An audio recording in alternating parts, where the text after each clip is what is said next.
Hello everyone, welcome to MCQs for judiciary exams. Question number 1. Can an accused be denied the right to lead defense evidence if they initially denied to do so under section 313 of the CRPC? Option A. Only if the trial court finds negligence. Option B. The right cannot be snatched away even if initially declined. Option C. It depends on the strength of the prosecution's case. And option D. Only with a valid reason from the accused. The correct answer is option B. The Himachal Pradesh High Court in Kapil Dev versus State of HP ruled that an accused cannot be denied the right to present defense evidence even if they initially declined to do so under section 313 of the CRPC. The court stated that the accused retains the right to lead convincing evidence to prove their defense irrespective of prior actions. Question number 2. What happens when an SLP is dismissed with reasons? Option A. The doctrine of merger applies automatically. Option B. The dismissal has no legal effect. Option C. Only the dismissal without reasons attract the doctrine of merger. And option D. The dismissal does not attract the doctrine of merger but reasons may be binding under Article 141. The correct answer is option D.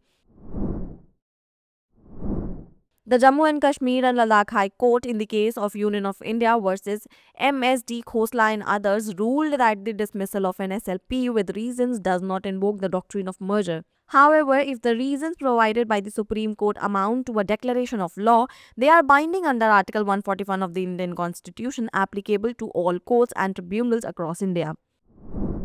Question number 3. LIBA is governed by option A. Section 6 of the Indian Evidence Act. Option B. Section 8 of the Indian Evidence Act. Option C. Section 11 of the Indian Evidence Act. And option D. Section 12 of the Indian Evidence Act. The correct answer is option C.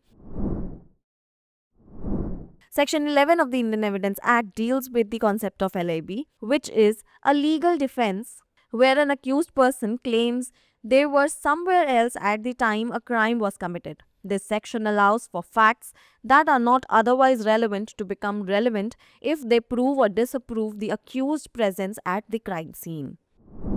Question number 4. Burden of proof is lightened by option A. Presumptions, option B. Admissions, option C. Estoppel, and option D. All these. The correct answer is option D.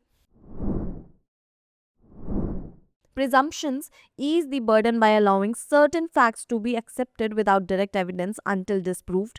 Admissions reduce the burden since admitted facts need not be further proven, as admissions act as waiver of proof. Estoppel prevents a party from contradicting previous assertions, thereby shifting or lightening the burden of proof. Question number 5. Wing Commander Abhinandan Varthaman was facilitated with which one of these honors? Option A. Veer Chakra, option B. Param Veer Chakra, option C. Mahavir Chakra, and option D. Shaurya Chakra. The correct answer is option A. Wing Commander Abhinandan Varthaman was facilitated with Veer Chakra for his exceptional bravery during an aerial engagement with Pakistani forces. He shot down a Pakistani F-16 fighter jet while piloting a MiG-21 Beeson aircraft in February 2019. It's the time for practice question. The court at the first hearing of the suit, option A, can only frame issues. Option B, may permit cross-examination of either party by the other. Option C, to elucidate the matters in controversy in the suit, may examine either of the parties. And option D, none of these. Pin down your answers in the comment section below.